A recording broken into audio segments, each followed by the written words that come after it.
रामचंद्र शुक्ल के इतिहास से हम पढ़ रहे हैं वन लाइनर प्रश्न। जो भी इंपॉर्टेंट पंक्तियां या फिर क्वेश्चन यहाँ से बन सकते हैं उन सबको हम पढ़ रहे हैं।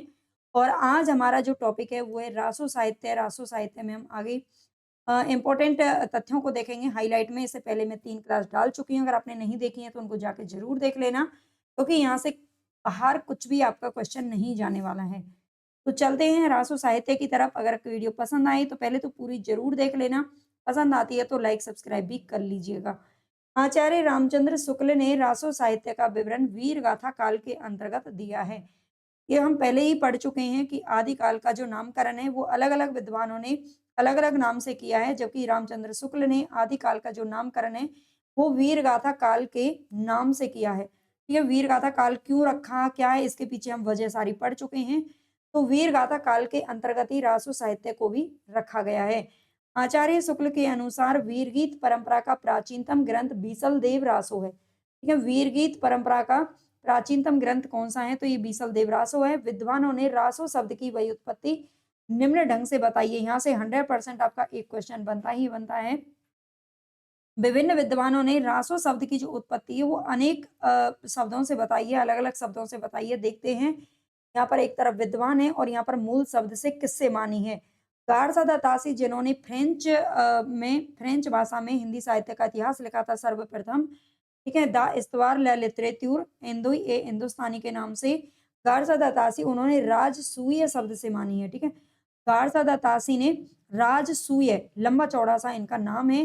हरप्रसाद शास्त्री ने राज यश के नाम से मानी है। जब शास्त्री लोग होते हैं उनका ज्यादा ही यश फैलता है। ठीक है, तो इस तरह से आप याद रख सकते हैं। नरोत्तम स्वामी की अगर बात करें तो नरोत्तम स्वामी ने रासक शब्द से उत्पत्ति मानी है रासो की। ठीक है, नरोत्तम स्वामी ने किससे मानी है, रासक शब्द से मानी है। कविराज श्यामल दास रहस्य शब्द से मानते हैं। कविराज श्यामल दास, ठीक है, कविराज और काशी प्रसाद जायसवाल दोनों के नाम क से हैं और दोनों ने रह से रहस्य से उत्पत्ति मानी है। ठीक है, कविराज और काशी प्रसाद दोनों ने रहस्य से मानी है। रसायन रास या रासों से मानी है। ठीक है, ये भी थोड़ा सा ध्यान देना है यहाँ पर। ये आगे का है, आचार्य रामचंद्र शुक्ल किससे मानते हैं, तो रसायन रास या रासों से मानते हैं। शुक्ल जी का तो इंपॉर्टेंट रहता ही है, आप जानते हैं। शुक्ल जी ने रासो शब्द की जो उत्पत्ति है वो रसायन रास या फिर रासों से माना है। ठीक है, रसायन शब्द से उत्पत्ति मानी है, ये ध्यान रखना, रास या रासो शब्द की।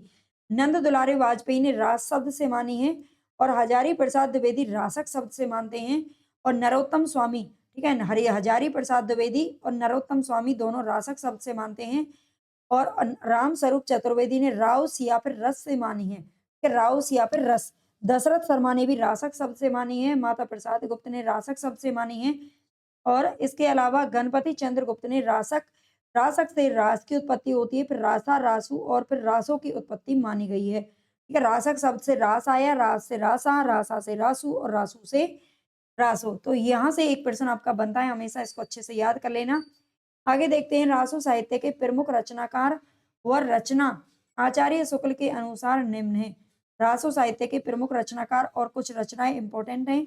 दलपति विजय ने लिखा है खुमान रासो। नरपति नाले का बीसल देव रासो जो कि एक श्रृंगारिक गेय काव्य है। जगनिक का है परमाल रासो जिसे आला खंड के नाम से बाद में प्रकाशित करवाया गया था। मूल नाम इसका परमाल रासो ही है।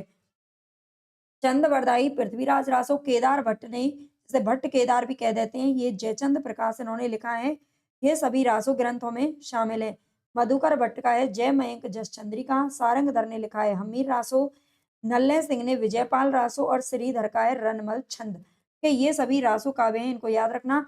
सारंगधर का हमीर रासो है जो कि सारंगधर से शुक्ल जी ने माना है, जबकि राहुल आप जानते हैं।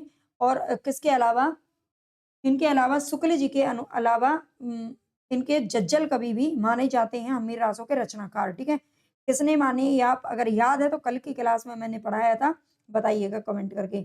आचार्य रामचंद्र शुक्ल जी लिखते हैं कि चंद बरदाई हिंदी के प्रथम महाकवि माने जाते हैं। ठीक है, चंद बरदाई हिंदी के प्रथम महाकवि माने जाते हैं और इनका पृथ्वीराज रासो हिंदी का प्रथम महाकाव्य है।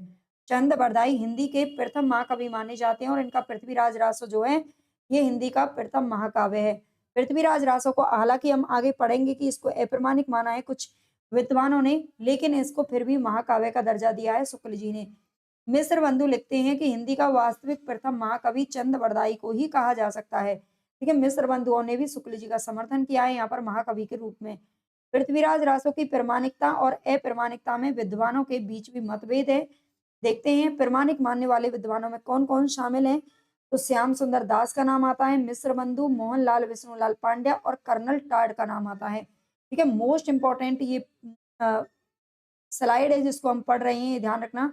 सारी ही क्लासेस ये बहुत इंपॉर्टेंट आपके लिए रहने वाली हैं। अगर आप टीजीटी, पीजीटी, यूजीसी नेट या कोई भी एग्जाम की तैयारी कर रहे हो ना, तो 100% आपके यहाँ से परसेंट बनेंगे ही बनेंगे।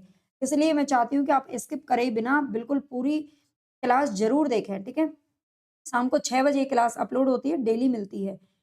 प्रमाणिक मानने वाले हैं श्याम सुंदर दास, मिस्र बंधु, मोहनलाल विष्णुलाल पांड्या और कर्नल टाड। और अप्रमाणिक मानने वालों में सबसे बड़ा जो नाम है वो आता है आचार्य रामचंद्र शुक्ल जी का। इसके अलावा देवी प्रसाद, कविराज श्यामल दास, गौरी शंकर, हीराचंद ओझा, बुलर कवि और मुरारी दीन के ये लोगों क्या मानते हैं, इसे अप्रमाणिक की संज्ञा देते हैं। आगे नाम आता है अर्ध प्रमाणिक मानने वालों में कौन कौन शामिल है। वे मुनि जिन विजय का नाम आता है, हजारी प्रसाद द्विवेदी, सुनीत कुमार चटर्जी और दशरथ ओझा का नाम आता है। हजारी प्रसाद द्विवेदी आपको हमेशा कभी देख लेना शुक्ल जी के विरोध में ही खड़े मिलेंगे। ठीक है, अगर उन्होंने अप्रमाणिक माना है तो इन्होंने अर्ध प्रमाणिक मान लिया है। पृथ्वीराज रासों में 68 छंदों का प्रयोग किया गया है। ठीक है, पृथ्वीराज रासों में ध्यान रखना, इसमें 68 छंदों का प्रयोग किया गया है। मुख्य छंद हैं इसके कवित्त, छप्पे, दूहा, तोमर, त्रोटक, गाहा और आर्या। ठीक है, ये इसके प्रमुख छंद हैं, जबकि इसमें 68 छंदों का प्रयोग हुआ है, ये ध्यान रख लेना। चंद बरदाई को छप्पे छंद का विशेषज्ञ माना जाता है। ठीक है, छप्पे छंद का विशेषज्ञ, अब इनको छप्पे का राजा भी कहा गया है चंद बरदाई को। आगे देखते हैं, हजारी प्रसाद द्विवेदी ने पृथ्वीराज रासो को सुख सुखी संवाद के रूप में रचित माना है। ठीक है, पृथ्वी हजारी प्रसाद द्विवेदी ने, ये क्वेश्चन बहुत पूछा जाता है, पृथ्वीराज रासो को सुख सुखी संवाद की रचना किसने मानी है, तो ये हजारी प्रसाद द्विवेदी ने माना है। डॉक्टर बूलर ने सर्वप्रथम कश्मीरी कवि जयानक कृत पृथ्वीराज विजय के आधार पर सन 1875 में पृथ्वीराज रासो को अप्रमाणिक घोषित कर दिया था। तो सबसे पहले पृथ्वीराज रासो जो है इसको अप्रमाणिक मानने वालों में सबसे बड़ा जो नाम है या सबसे प्रथम जो नाम है वो किसका आता है, तो डॉक्टर बूलर का आता है। ये ध्यान रख लेना, डॉक्टर बूलर ने एक रचना देखी थी, एक प्रति इन्होंने खोज निकाली, एक रचना जो कि जयानक ने लिखी थी। जयानक कहाँ के रहने वाले थे, कश्मीर के रहने वाले थे, और इसको प्रमाणिक माना था। ठीक है, जयानक की जो रचना थी पृथ्वीराज विजय के नाम से, इसको प्रमाणिक माना था, और जो पृथ्वीराज रास हो उसको अप्रमाणिक घोषित कर दिया था। ठीक है, और ये कब किया था, 1875 ईस्वी में। पृथ्वीराज रासो को चंद बरदाई के पुत्र जलहन ने पूर्ण किया था। ठीक है, इंपॉर्टेंट थिंग हम यहाँ पर, इंपॉर्टेंट जो प्रश्न जहां से बनते हैं उन्हीं को हम पढ़ रहे हैं। ठीक है, पृथ्वीराज रासो को चंद बरदाई तो लिख रहे थे, लेकिन बाद में ये इसे पूर्ण नहीं कर पाए थे। इसकी कुछ संधि किसने लिखी थी, तो ये जलहन के द्वारा, इनका जो पुत्र था उन्होंने लिखी थी। आगे डॉक्टर बच्चन सिंह लिखते हैं कि यह यानी कि पृथ्वीराज रासो एक राजनीतिक महाकाव्य है, दूसरे शब्दों में राजनीति की महाकाव्यात्मक त्रासदी है। ठीक है, ये पृथ्वीराज रासो को राजनीतिक महाकाव्य मानने वाले कौन है, तो डॉक्टर बच्चन साहब हैं, और दूसरे शब्दों में राजनीति की महाकाव्यात्मक त्रासदी भी इसको बताते हैं। हिंदी में सर्वप्रथम 12 मासा का वर्णन नरपति नालय कृत बीसल देव रासो में मिलता है। ठीक है, बीसल देव रासो जो कि एक श्रृंगारिक पद है, इसमें श्रृंगारिक गेय काव्य है, नरपति नालय के द्वारा लिखा गया है। इसमें सबसे पहले 12 मासा का वर्णन मिलता है हिंदी के साहित्य में। मास वध पृथ्वीराज रासो का एक महत्वपूर्ण समय है, ये ध्यान रखना। जो पृथ्वीराज रासो है इसमें पूर्ण कितने 69 समय है। ठीक है, इसमें 69 समय है, और 69 समय में इसमें जो भाग है उनका नाम समय है, और जो कैमास वध है इसका एक महत्वपूर्ण समय है। आचार्य शुक्ल ने वीर काव्य परंपरा का प्रथम ग्रंथ किसको माना है, तो ये बीसल देव रासो को माना है। ठीक है, प्रथम महाकाव्य की संज्ञा तो इन्होंने दी है पृथ्वीराज रासो को, लेकिन वीर काव्य परंपरा का प्रथम ग्रंथ माना है किसको, बीसल देव को। परमाल रासों में आला उदल नामक 2 सरदारों की वीरता का वर्णन है। ठीक है, ये भी आपको अच्छे से याद रख लेना है। जो परमाल रासो है उसमें परमाल रासो किसके द्वारा लिखी गई है, तो जगनिक के द्वारा लिखी गई है। हालांकि बता दिया, फिर दोबारा से लिख देती हूँ। ठीक है, अगर बच्चे नए हो, आप साहित्य पहली बार पढ़ रहे हैं, तो थोड़ा सा आपको टाइम लगेगा, लेकिन समझ में सारी चीजें आ जाएंगी जितना ज्यादा प्रैक्टिस करोगे। अगर इनकी पीडीएफ आपको चाहिए तो आपको इनकी पीडीएफ तो मिल जाएगी टेलीग्राम से। ठीक है, तो टेलीग्राम चैनल ज्वाइन कर लेना, कमेंट बॉक्स में आपको लिंक मिल जाएगी। और इसके अलावा अगर 5,000 जो अलग-अलग किताबों से लिए गए हैं, 5,000 वन लाइनर प्रश्नों की आपको पीडीएफ चाहिए, तो आपको ₹99 में केवल और केवल ₹99 में, इतने में एक पिज़्ज़ा नहीं आता आजकल, है ना? वो आपको पीडीएफ पूरी मिल जाएगी, कहाँ से? एप्लीकेशन से, ठीक है? हिंदी साहित्य के ई-बुक नोट्स आपको चाहिए तो वो भी आपको घर पे भी मँगवा सकते हो, मुझे कमेंट कर देना और आप एप्लीकेशन से भी ई-बुक के रूप में ले सकते हैं। आलेखंड को सर्वप्रथम सन 1865 ईस्वी में फर्रुखाबाद के तत्कालीन जिलाधीश चार्ल्स इलियट ने प्रकाशित करवाया था, ठीक है? आलाखंड नाम से पहले परमाल रासो इसका मूल नाम था जो कि जगनेक ने लिखा था और आलाखंड नाम से 1865 ईस्वी में नाम याद रखना, ठीक है? सन याद रखना फर्रुखाबाद के तत्कालीन उस समय के जिलाधीश थे चार्ल्स इलियट, ठीक है? जो कि एक अंग्रेज थे, इन्होंने प्रकाशित करवाया था। आलाखंड बरसात ऋतु में उत्तर प्रदेश के बेसवाड़ा, पूर्वांचल और बुंदेलखंड क्षेत्र में गाया जाता है। आज की क्लास में हम आदिकाल को संपूर्ण पढ़ने वाले हैं, इसकी पंक्तियाँ रह जाएँगी जो मैं कल करवा दूँगी, ठीक है? इसके बाद हम इसके कुछ एमसीक्यू टाइप क्वेश्चन भी करेंगे सैटरडे और संडे को, ठीक है? आलाखंड बरसात ऋतु में उत्तर प्रदेश के बेसवाड़ा, पूर्वांचल और बुंदेलखंड क्षेत्र में भी गाया जाता है, ये ध्यान रखना। आगे थोड़ा-सा हम कुछ कवियों के बारे में पढ़ेंगे यहाँ से। सबसे पहला नाम आता है विद्यापति। विद्यापति का जन्म हुआ था 1350 में और 1450 यानी कि पूरे 100 साल की इनकी जो थी उम्र रही है, ठीक है? पूरे 100 साल की, तो 100 साल ये जिए हैं। विद्यापति के गुरु का नाम था पंडित हरि मिश्र। विद्यापति बिहार प्रांत के दरभंगा जिले के विपसी नामक गाँव के निवासी थे। भाषा की दृष्टि से विद्यापति द्वारा रचित ग्रंथ निम्न हैं। इनके द्वारा रचित जो ग्रंथ हैं वो हैं टोटल 16 लिखे गए हैं इन्होंने ग्रंथ। जो लिखे हैं इनमें कुछ संस्कृत भाषा की रचनाएँ हैं। संस्कृत भाषा की रचनाओं को ध्यान से देख लीजिए। शैव सर्वस्व सार, गंगा वाक्यावली, दुर्गा भक्त तरंगिनी, भू परिक्रमा, दान वाक्यावली, ठीक है? गंगा वाक्यावली और दान वाक्यावली, पुरुष परीक्षा, विभाग सार, लिखनावली और गया पत्तलक वर्ण कृतें। ये इनकी संस्कृत भाषा की रचनाएँ हैं। इसके अलावा अवट्ट भाषा की रचनाओं में 2 रचनाएँ प्राप्त होती हैं, कीर्ति लता और कीर्ति पताका। ठीक है? और इम्पोर्टेंट यहाँ से तथ्य पूछा जाता है कि कीर्ति लता में किसका वर्णन है? तो कीर्ति लता में राजा कीर्ति सिंह और कीर्ति पताका में राजा शिव सिंह की वीरता और उदारता का चित्रण है और ये दोनों ही शिव सिंह और कीर्ति सिंह दोनों ही विद्यापति के आश्रयदाता रहे हैं। ठीक है? इनके दरबारी कवि रहे हैं विद्यापति। मैथिली भाषा की रचनाएँ हैं इनकी पदावली, है ना? पदावली के कारण ही इनको मैथिल कोकिल की उपाधि दी गई थी। ठीक है? पदावली के कारण ही पदावली के जो पद हैं वो मैथिली में लिखे गए हैं और इसीलिए इनको मैथिल कोकिल की उपाधि दी गई थी, ये ध्यान रखना। ठीक है? और दूसरा इन्होंने मैथिली भाषा में रचना लिखी है गोरक्ष विजय, ये एक नाटक है।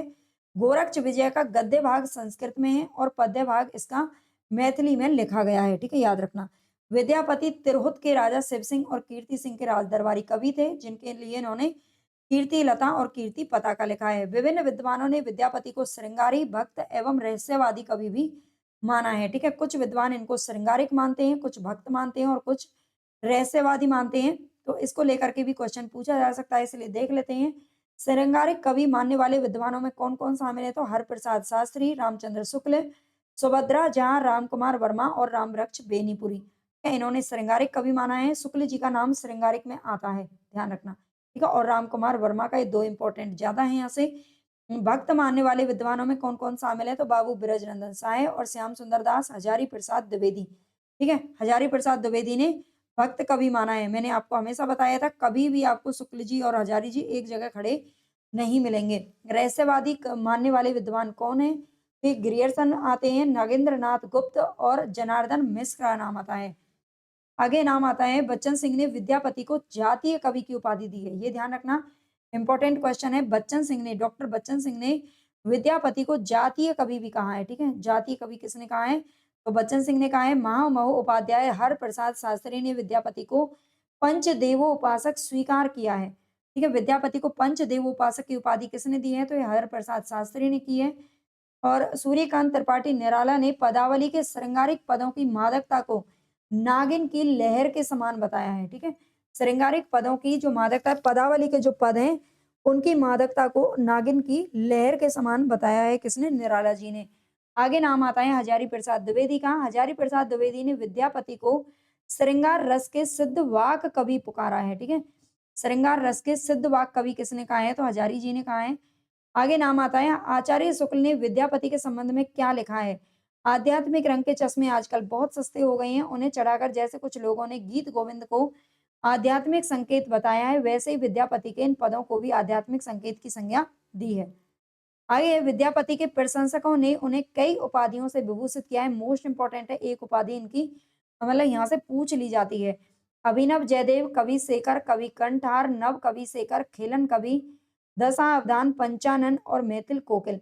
इतनी सारी उपाधियां से इनको नवाजा गया है, ये ध्यान रखना। विद्यापति को मुझे लगता है सबसे ज्यादा उपाधि इन्हीं को मिली है पूरे हिंदी साहित्य में। आगे विद्यापति शैव संप्रदाय के कवि थे, ये याद रख लेना। विद्यापति शैव संप्रदाय से संबंधित थे। विद्यापति कृत जो कीर्ति लता है, इसकी रचना रंग बिरंगी संवाद के रूप में हुई है। ठीक है, विद्यापति कृत जो कीर्ति लता की रचनाएं रंग बिरंगी संवाद के रूप में हुई है। विद्यापति के महत्वपूर्ण पद्यांश इस प्रकार है। महत्वपूर्ण पद्यांश इनके देख लेते हैं। कीर्ति लता से कुछ पंक्तियां। देसिल बहना सबजन मिठा, तैते सन जंपौ अवहट्टा। ठीक है, देसिल बहना सबजन मिठा, तैते सन जंपौ अवहट्टा। ये अवट्ट भाषा की रचना है कीर्ति लता, और इनकी ये पंक्तियां यहाँ से ली गई हैं। रज लुद्ध असलान बुद्धि बिक्कम बरे हरा हरल। आजकल इसी तरह की पंक्तियां आपसे पूछी जा सकती हैं पेपर में, तो जरूर पढ़ लिया करो। स्किप करके अगर आप पढ़ेंगे तभी आपका नुकसान होना है, वरना फायदा ही फायदा यहाँ से मिलेगा। पास बईसी बिसबासी राय गए ने सर, मारल मारंत राय रनहोल रनरोल पड़ू मेनी हाहा सदुआ। सुर राय नयर नर अर रमनी बाम, नयन पप्पुरिय दुध दुए। आगे कतहु तुर्क बरकर बार जाए ते बेगार धर, धरी आने बावन बरुआ मथा चाड़व ई गाय का चरुआ। हिंदू बोले दूरही निकार छोटव तुर्का भव की मार। ठीक है, हिंदू बोले दूरही निकार छोटव तुर्का भव की मार। आगे जय सुरसा होसई मम भाषा, जो जो बुंजी होसो करही पंसासा। ठीक है, ये जो पंक्ति है ये सारी की सारी कीर्ति लता की हैं। जाति अजाति विवाह अधम उत्तम का पारक, जाति अजाति विवाह अधम उत्तम का पारक। पुरुष कहानी हाँ जहाँ कहाँ जसु पंथावे पुन्नु। आगे बाल चंद बिज्जावु भाषा, दुहु नहीं लग गई दुर्जन हासा। ये ज्यादा पूछा जाता है पंक्ति। आगे पदावली से इनकी कुछ पंक्तियां हैं। खने खन नयन कौन अनुसरई, खने खन वसन धूली तनु भरई। ये वसत नहीं है, ये है वसन। ये खने खन नयन कौन अनुसरई, ये पदावली की पंक्तियां हैं। आगे है सुधा मुख के विहि निर्मल बाला, अपरूप रूप मनोभव मंगल त्रिभुवन विजयी माला। ठीक है, सुधा मुख के भी निर्मल बाला, अपरूप रूप मनोभव मंगल त्रिभुवन विजयी माला। आगे सरस बसंत समय भला, पावली दक्षिण पवन व धीरे, सपनऊ रूप वचन एक भाषिए मुख से दूर करी चीरे। हिंदी में विद्यापति को कृष्ण गीति परंपरा का प्रवर्तक माना जाता है। ठीक है, हिंदी में विद्यापति को किसका, कृष्ण गीति परंपरा का प्रवर्तक माना जाता है। आगे हम थोड़ा सा पढ़ते हैं अमीर खुसरो के बारे में। 1253 में इनका जन्म हुआ था, और ये कहाँ पर हुआ था इनका जन्म, इटावा के अंदर हुआ था। ठीक है, अमीर खुसरो का जन्म इटावा के अंदर हुआ था, और 1325 तक ये बने रहे। ठीक है, अमीर खुसरो का वास्तविक नाम था अबुल हसन। ये पूछा जाता है बहुत बार। अमीर खुसरो निजामुद्दीन औलिया के शिष्य थे। ठीक है, इनके गुरु कौन थे अमीर खुसरो के, तो ये थे निजामुद्दीन औलिया। अमीर खुसरो खड़ी बोली के आदि कवि भी कहे जाते हैं। आप जानते हैं खड़ी बोली के प्रवर्तक इन्हीं को माना जाता है। अमीर खुसरो ने दिल्ली के सिंहासन पर 11 राजाओं का आरोहण देखा था। ठीक है, आरोहण की बात हो रही है, चढ़ते उतरते हुए इन्होंने देखा था। ठीक है, कितने 11 राजा इनके पूरे जीवन में अलग अलग अलग राजगद्दी पर बैठते रहे, 11 राजा। ठीक है, जबकि 8 ऐसे शासक थे जिनका ये राजदरबारी कभी भी रहे हैं। इतिहास के विद्वान डॉक्टर ईश्वरी प्रसाद ने अमीर खुसरो को महाकवि या कवियों में राजकुमार की संज्ञा दी है। ठीक है, डॉक्टर ईश्वरी प्रसाद का नाम आता है, ध्यान रखना। ये इतिहास के विद्वान है डॉक्टर ईश्वरी प्रसाद, और उन्होंने अमीर खुसरो को महाकवि या फिर कवियों में राजकुमार की संज्ञा दी है। विद्वानों ने अमीर खुसरो द्वारा रचित ग्रंथों की संख्या 100 बताई है, जिनमें से कुछ महत्वपूर्ण है। खालिक बारी, पहेलियां, मुकरियां, दो सुखने और गजल। ठीक है, ये इनकी रचनाएं हैं जो कि इंपॉर्टेंट है और मिलती भी हैं। अमीर खुसरो की पहेलियों और मुकरियों में अमीर खुसरो की जो पहेलियां और मुकरियां हैं, इनमें उक्ति वैचित्र्य का की प्रधानता है, ये ध्यान रखना। अमीर खुसरो के महत्वपूर्ण पद्यांश, कुछ इनकी पंक्तियां देख लेते हैं। चामन तूतिये हिंदुम अर्प रास्त पुरसी, जेमन हिंदुई पुरस्ता नाज गोयम। ठीक है, इसका अर्थ ये है कि मैं हिंदुस्तान की तूती हूँ, अगर तुम वास्तव में मुझसे कुछ पूछना चाहते हो तो हिंदी भी मैं पूछो जिसमें कि मैं कुछ अद्भुत बातें आपको बता सकूं। आगे हम थोड़ा सा पढ़ते हैं लौकिक साहित्य के बारे में। लौकिक साहित्य में ना आता है सबसे पहला नाम ढोला मारूरा दुहा का। ढोला मारूरा दुहा एक ग्रंथ है, लौकिक काव्य है ये, और 11वीं शताब्दी में रचित एक प्रसिद्ध प्रेम काव्य है। ढोला मारूरा दुहा मूलतः दोहा छंद में लिखा गया था, जिसमें 17वीं शताब्दी में इसकी रचना हुई थी। ठीक है, 17वीं शताब्दी में इसकी रचना हुई थी, ये ध्यान रखना। कुशल राय नामक कवि ने कुछ चौपाइयां जोड़कर इसका विस्तार कर दिया। इसमें ढोला नामक राजकुमार, यानी कि जो नायक का नाम है वो ढोला है, और लड़की का नाम क्या है, मारवनी है। ठीक है, जिसे मारू नाम से पुकारा जाता है, मारवनी को मारू नाम से पुकारते हैं। तो मारवनी नामक राजकुमारी की प्रेम कथा का वर्णन है। इस काव्य का मूल कवि था कल्लोल, ये याद रख लेना है। कल्लोल ने पहले इसको लिखा था, बाद में कुशल राय नामक कवि आए और उन्होंने इसमें कुछ चौपाइयां जोड़ करके इसका विस्तार कर दिया। इस काव्य की महत्वपूर्ण पंक्ति देख लेते हैं। सोरठियो दुहा भलो भली मरवन मरवनरी बात, जोवन छाई धन भली तारा छाई रात। आगे है वसंत विलास 13वीं शताब्दी में, बस यही पंक्ति है इसकी। ठीक है, आगे वसंत विलास 13वीं शताब्दी में रचित महत्वपूर्ण काव्य ग्रंथ है। ये जो वसंत विलास है 13वीं शताब्दी में रचित महत्वपूर्ण काव्य ग्रंथ है। वसंत विलास 84 दोहों में रचित एक श्रृंगारिक काव्य है। ठीक है, वसंत विलास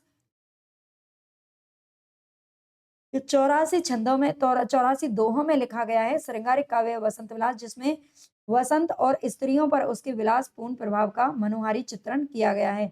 वसंत विलास का संपादन सर्वप्रथम केशव लाल हर्षद राय ने किया था। ये वसंत विलास का संपादन किसने किया था, तो सबसे पहले केशव लाल हर्षद राय ने किया था। इस काव्य की महत्वपूर्ण पंक्ति निम्न है। इन्हीं पर कोयली पूंजई, ठीक है, इन्हीं पर कोयली गूंजई पुंजई युवती मनोर, विदुर वियोगिनी धूजई कुजई मयन किशोर। ठीक है, ये पंक्ति इसकी है, पूछ ले, वसंत विलास से ली गई है। विविध अगर हम देखें तो अपभ्रंश भाषा में 3 प्रकार के बंध पाए जाते हैं, दोहा बंध, पद्दड़िया छंद और बंध, और गेय पद बंध। हजारी प्रसाद द्विवेदी जी लिखते हैं कि दोहा या दुहा अपभ्रंश का अपना छंद है। दोहा या दुहा अपभ्रंश का अपना छंद है, उसी प्रकार जिस प्रकार गाथा प्राकृत का अपना छंद है। ठीक है, गाथा जो छंद है वो किसका है, प्राकृत का है। आगे है अपभ्रंश का चरित काव्य पद्दड़िया बंद में लिखा गया है। चरित काव्यों में पद्दड़िया छंद की 8-8 पंक्तियों के बाद एक धत्ता दिया रहता है, जिसे कड़वक के नाम से जानते हैं। हिंदी में सर्वप्रथम चौपाई और दोहा पद्धति का प्रयोग बौद्ध सिद्ध सरेफा की रचनाओं में मिलता है। ये हिंदी में सर्वप्रथम चौपाई और दोहा पद्धति का प्रयोग कहाँ मिलता है, ये बौद्ध सिद्ध सरेफा की रचनाओं में मिलता है। डॉक्टर वी भट्टाचार्य सरेपा को